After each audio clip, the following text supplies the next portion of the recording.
Well, the Therapeutic Goods Administration has issued a safety warning over Ozempic-style weight loss drugs about the potential risk of suicidal thoughts. For more, we are joined this morning by the President of the Australian Medical Association, Dr. Danielle McMullen. Good to see you this morning, Doc. So this is interesting. I know we're learning almost every day more things about weight loss drugs like Ozempic, but for the TGA to issue a warning, does this indicate it is a major concern of theirs?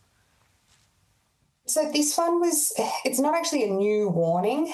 Reports about increased suicidal thoughts have been circulating for a while, for a long time on these medications. And the TGA reviewed that evidence and they found there wasn't enough to say that there's a cause or even an association, but they did find that the wording in their that big long piece of paper that you get when you get medications that has all the possible side effects was inconsistent between the different kinds of medications in this group. And so they made that more consistent. So that did mean adding some wording about the potential risk or the reports of increased suicidal thoughts in some patients to some of the medicines. It's a long way of saying that we've known this for a little while. It's obviously important to talk about these things with your doctor, but there hasn't been a new upsurge in risk or new evidence come to light. You say for some patients, does that mean that those who perhaps are on anxiety or depression drugs are at heightened risk of these suicidal thoughts if they're taking Ozempic as well?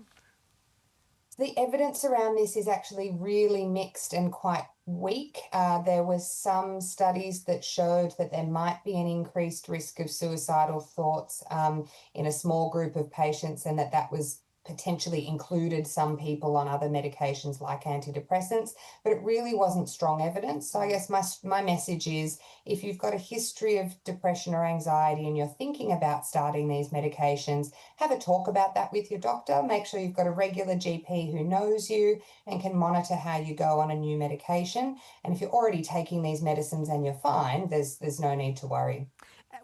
These weight loss drugs, as we know, are a game changer for so many. They've improved health outcomes and extended lifespan in a lot of cases as well. So how do you weigh up the pros and cons? Are these potentially adverse side effects too serious? Do you get off Ozempic as a result?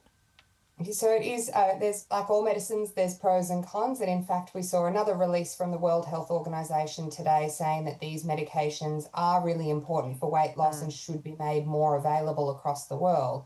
And so we're seeing really important health benefits. Like all relatively new medicines, it's important to watch where we're going with them. For example, things like the need for non-tablet contraception when you're first starting some of these medications if you're at risk of falling pregnant. So there's lots of things that we're watching as doctors, and that's why it's just really important to have your regular GP who knows you and can talk through whatever the latest updates are if you're considering these medicines, and weigh up those pros and cons for you individually. Yeah, all right, no worries. I know, as you said, it's a bit early to fully understand the long-term impacts, but I'm sure it will continue to be studied with more and more people using those drugs. Dr. McMullen, thanks for joining us this morning, and please contact your GP or other healthcare professional for advice that is tailored to your medical needs. DC.